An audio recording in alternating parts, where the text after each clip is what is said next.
Shalom, this is TV7 Israel's Editor's Note. I'm Jonathan Hessen, and in today's edition, we have yet again Major General in Reserve Gershon HaCohen with us, formerly the commander of Israel's defense colleges, Northern Army Corps commander, and once again, my personal mentor, but also a man of many traits, a philosopher, historian, and many other things.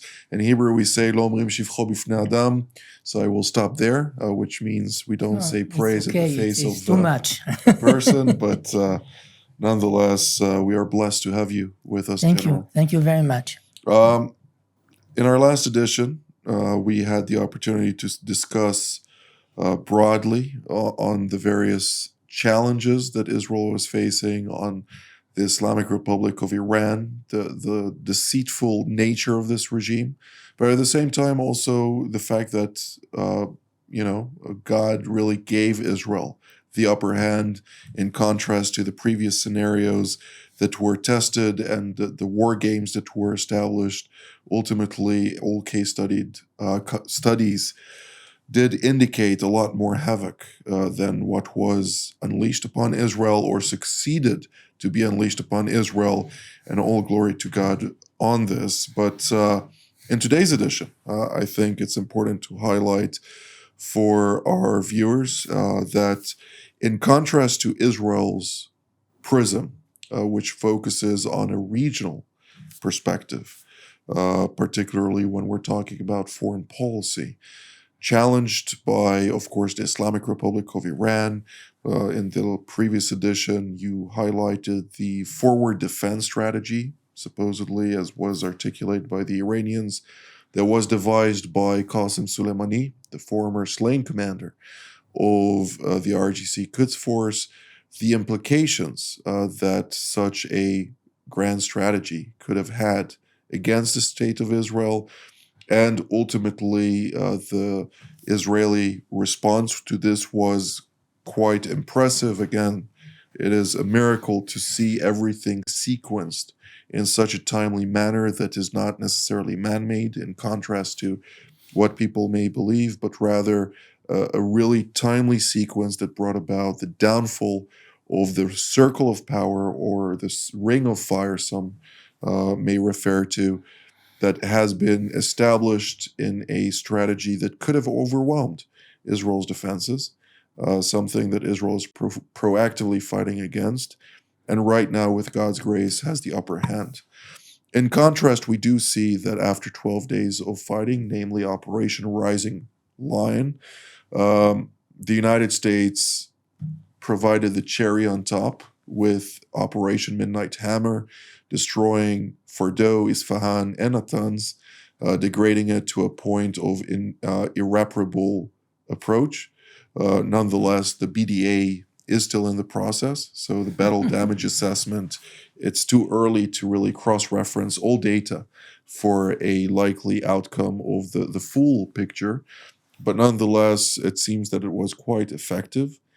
And yet, many people here in Israel, when you speak to them, they feel a sense of missing. Hachmatzah, we call it in Hebrew, believing that 1 or 2 weeks extra would have delivered Iran a much more severe blow. Even a regime change, maybe. And potentially as a byproduct of the main goals, namely degrading Iran's nuclear program as well as its ballistic overmatch capabilities. The byproduct of regime change could have been a viable option. The situation is still fluid. This still could occur, and we do need to take that into the consideration. But nonetheless, the United States looks at Iran from a different prism, from strategic power competition. At a time when it looks at Iran, it also looks at Africa, the implications thereof, causality for the Pacific, for Russia, for South America, China, whether or not China is going to try and take over Taiwan by year's end. What are the implications of the Chinese involvement? What was the reason that suddenly the Trump administration decided to grant China the rights to import oil from Iran, to maintain the openness of the Strait of Hormuz? All of that is from the strategic power competition perspective, a prism that Israel does not have. So Of course, because we therefore, are just concentrating ourselves in the survival of Israel. exactly. And therefore, I'd like to take this opportunity to ask you, General, where does the American interest from a strategic power competition perspective to the Israeli interest from survivability on the one hand, but further integration in the region, interoperability is the word I'm looking for, but ultimately, where does it converge? Between Israel and the United States, of course, there is a difference. The United States is a real superpower. We are even not an absolute regional superpower. If we are comparing ourselves to even Egypt, they are a nation of more than 1 million people with a huge military organization. The same about Turkey, about Iran. So, of course, the point of view of the strategic approach of the United States is absolutely global, with a lot of anxieties in the Pacific, including Taiwan, Russia, Ukraine, Europe, and of course, they helped Israel by just doing what they could do extraordinarily perfectly in that circumstances to help Israel, but they didn't make that effort only for the utility of the Israeli interests. They did that for the United States global interests. And therefore, we must try to analyze what really served in that event the United States global interests. And a lot of interests are here. And we can begin with a technological achievement. One of the basic achievements in the Israeli attack against Iran is a confirmation of superiority of Israeli technology against Iranian air defense system and Russia air defense system. Both of them are rooted in Russian Chinese technological approach, and the fact that the Israeli Air Force succeeded to destroy them will really come to get a very dramatic research and immediate research in China, Russia, North Korea, and of course in Iran. And also in America, of course. Of course, and Right. what I can tell you from a personal study that I made with the Russians in a visit in Russia in 2008, I offered them to open the archives to study what has been the impact of the Israeli victory in 1982 in the Pka Valley, in the air superiority that have been achieved against all the Russian anti-aircraft missiles in the Syrians' hands in the Pka. It was SA-6 and all the raiders and more than 80 jet fighters of the Syrians have been just crushed in dogfighting with the Israeli Air Force, and the Israeli Air Force even didn't lose one jet fighter that time, 1982. Sounds familiar to closer times as well. Yes, and the Russians told me that it was one factor in the losing of all trust of the SSR commanders in their own systems. Just comparing them to the United States and the NATO systems. So you're saying that the impact of the dogfights that occurred back then, and it was a masterpiece when we're talking about the dogfights between the Israeli aircraft utilizing American-made aircraft versus the Russian-made aircraft and surface-to-air systems, that impacted the morale of the USSR at the time. Actually, they even said that it was part of the disaster that brought the collapse of USSR in 1990. Oh, wow. That is very significant. So if we can take that as an analogy, what would be the outcome of the current exchange where we saw Russian and Chinese systems confronting Israeli systems, which are essentially American systems with Israeli innovative application to them? Does this possibly have far-reaching consequences also to the manner in which the Russian and Chinese militaries now look at this? I'm sure, yes. And more than just looking about the engagement between one technological system to another technological system, there is here an engagement of a cultural, military, conceptual framework.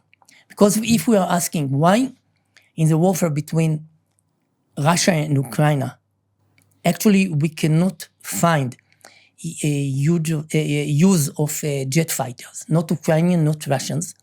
It is coming almost to be obsolete weapon in that warfare, because the jet fighters of the Russians couldn't really get freedom of action in Ukraine against the air defense systems. What the Israelis achieved in 12 days, in the first 12 hours of the 12 days, the Russians have failed to achieve in 3 years now. Yes, and it is not only because they couldn't achieve that, it is because they got the conviction that jet fighters, in a way, are a weapon belonging to the last century, and therefore they went to the Shahed, the Iranian Shahed, the RPV, Right. Unmanned Aerial vehicles with a lot of variations, of course, missiles and ballistic missiles. And in Israel as well, we ask ourselves whether we really need the F-35. Maybe it is a weapon of the past. And what really happened is the exemplifications that in using this weapon in a new approach, it could really be the king of the arena. Very interesting. And why it is so important also for the Chinese, of course, they have excellent jet fighters. They are producing that themselves. The J-10s. Yes, and more than that, because the main philosophy of the Asiatic military organizations, it means the Russians, the Chinese, the Iranian, Hezbollah as part of them, is not to get victory just by symmetric engagement between a weapon and a weapon, but it is by taking the logic of deniability. It means the Navy of Iran making a threat against American vessels, not by just coming to engage with them symmetrically, but by using earth to sea missiles, Iranian missiles, Chinese missiles, like C-802 or 803, that could attack the targets in the sea from the earth. So they are a navy from the earth. As was It the means case they also are- with the Yemenis. They are not they are not just located in the sea to create like midway an engagement in the huge battlefield between the Americans and Japanese in the Pacific. Just a navy against navy.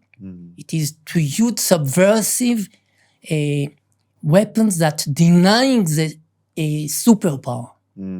And actually, this was the philosophy of all the system of Iranian military structure, to deny the superiority of Israel, to deny the Israeli Air Force, to deny the resiliency of Israeli society, just trying to penetrate to the moments of superiority and to bring them to collapse. It is a philosophy of warfare. In a way, Chinese wisdom of warfare. So let's take it one step ahead, because I think that it's fascinating, because ultimately when we're talking specifically about the Iranian portfolio, it is the one issue that Israel and the United States, despite having their own domestic political issues surrounding that, have a clarity of mind. They have clear objectives, a clear policy, and are able to utilize the various tools and at clear their disposal. Concept, exactly. Right. Therefore, if we are asking why you didn't make the effort to build a new air force, because they really are using now old Phantoms, old F-5, F-14 Right. from the time of the Shah. Right. Why you couldn't try to buy Chinese jet fighters? In the last year, they tried to buy The Sukhoi 57. Sukhoi from the Russians, Right. but yet they didn't have, because they didn't found it necessary according to their new concept of warfare. Right. Well, they weren't under the impression that they're going to need to divert into a direct conflict. They were so confident in their own ability to smear and negotiate in devious activities on the diplomatic discourse versus the United States, Europe, and do so in a fashion that would grant them the upper hand every time, because they managed to penetrate with disinformation campaigns, with various other activities of deceptive application, that they managed to be very successful in their diplomatic discourses to date. Of course, the 12-day war against them has caught them by surprise, and they have been devastated quite severely from a strategic perspective. And again, the fact that they have urged Russia and China to get involved, and both Russia and China said no. The fact that they have approached their proxies, Hezbollah, the Houthis, and even the militia Hashd al-Shabi in Iraq. Iraq. And not only, but Liwa Zainibiyun, Liwa Fatimiyun, and others urged them to join the fight, and they all said no. We cannot. It's amazing. The degree of humiliation that they suffered by that is a two-way street. Because now all those militias are looking, and I'm talking about the ones who are not deluded by the disinformation sold to the general public. They're asking questions. Great. And the main title could be that they are in an earthquake of their self-confidence. Absolutely. And why self-confidence here is on stake? Because the very essential concept of them was in a way destroyed. How I can describe it in a very, very simple way that everyone will understand. A table could stand upon 3 legs. But if it was designed from the beginning to stand upon 4 legs, and I took 1 leg, 3 legs are not enough. Because it was not designed to it. It means that what happened to the Iranian and also to Hezbollah, what explaining why they are finding themselves in weakness now, that their very concept was really challenged. It means that Israeli successful operation took 1 leg of them. There are yet 3 legs, but it was not designed, that table, to just stand upon that 3 legs. The lack of destroyment of 1 leg is taking all stability. Therefore, they lose not only self-confidence, but the self-confidence that evaporated is an outcome from losing the very conceptual framework of warfare. Now, the Iranians are deliberating whether or not to alter their strategic course. They have already started after losing Hezbollah on the 27th of November. Subsequently, of course, on the 8th of December, the vacuum that And losing was caused. Syria. The 8th of December, they lost the Assad regime as a result of Syria the was vacuum. something like a glacis, what NATO found in Germany, that it Right. was glacis against all Warsaw forces to get the first attack. Right. So Syria just not in their hands again. So the geographical concept of them was definitely changed. Well, Dr. Mike Duran has highlighted that the big winner of this war, the 12-day war specifically, but it's still in a very fluid situation. We need to wait and see how this evolves.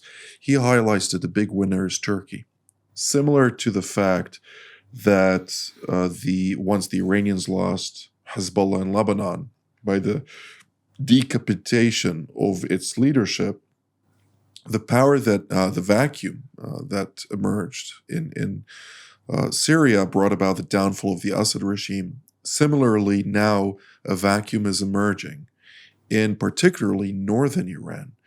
The one that can exploit this are the Turks. When we're talking about other continents where the Iranians are very much involved, I can take Sudan, for instance, as a case study.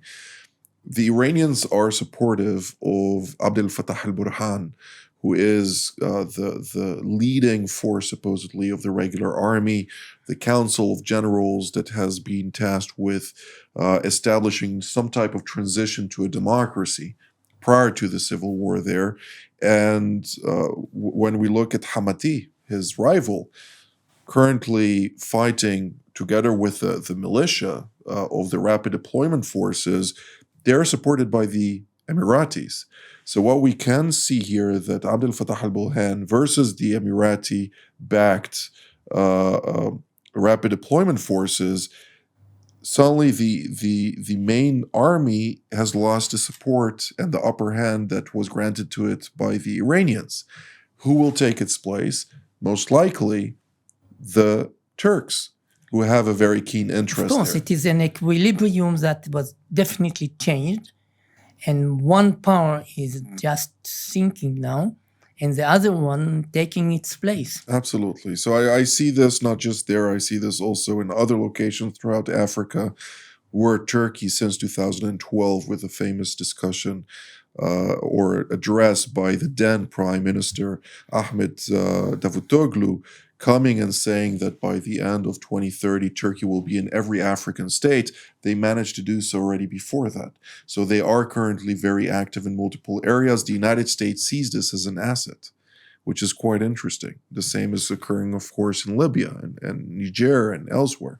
So we need to really see how this evolves. We have roughly 3.5 minutes left, and yet We must speak about China in a way. we need to ask about China. China, by the end of the year, in light of its decline, may try to declare Taiwan as an integral part of China, not just as part of the One China policy, but sovereign Chinese lands, and start enforcing that by various tariffs, trade routes, and to enforce it in a fashion that will challenge the West from limiting this type of engagement. This has been told to me by a numerous number of leading experts, both in Washington as well as elsewhere. What should be done in such a context, and to what degree, or rather, did the engagement between Israel and Iran potentially change China's calculus? Maybe it will change the way in which China taking and understanding the approach of President Trump. Because I don't know whether President Trump and Netanyahu spoke about the Chinese interest in Iran, but actually the fact that Israel almost didn't attack the basic civilian infrastructure in Iran, not all the oil system, harbors, all that. Right. And the Chinese are very interested in this infrastructure. They are investing in all these contemplated systems. And they are, of course, as you mentioned, they are dependent upon the oil coming from Iran. It means that they found a way to contain this war because their main interests have not been really threatened because they are so much invested in Iran and their investments didn't suffer any damage. So they can go ahead with what happened without in a way, an effort to do something because they can realize that it was in the Israeli and American considerations. From that, maybe they can learn that there is a respect for their considerations and interests by the way it is interpreted from the White House. And it will, of course, will bring implications to their whole estimation of the situation regarding the conflict in Taiwan. Very interesting. Well, it might indeed delay what seems to be an inevitable. Nevertheless, their economy right now is terrible, and they are really on a downward trajectory unless they alter course, and that's a very big question. Are they able to do that? We'll have to wait and see. We don't know. General HaCohen, thank you very much for your time. Thank you very much. I'd like to thank all of you at home as well and highlight TV7 Israel is a donation-based nonprofit ministry with all of our productions completely reliant on both your blessings as well as God's blessings at that. But nonetheless, if you are able to support any of the productions by a donation, it will go a long way for our productions in this new broadcast season. And to do so, you can render a donation via TV7 israelnews.com, our website. So please do so. But for me here in Jerusalem, until our next edition, Shalom.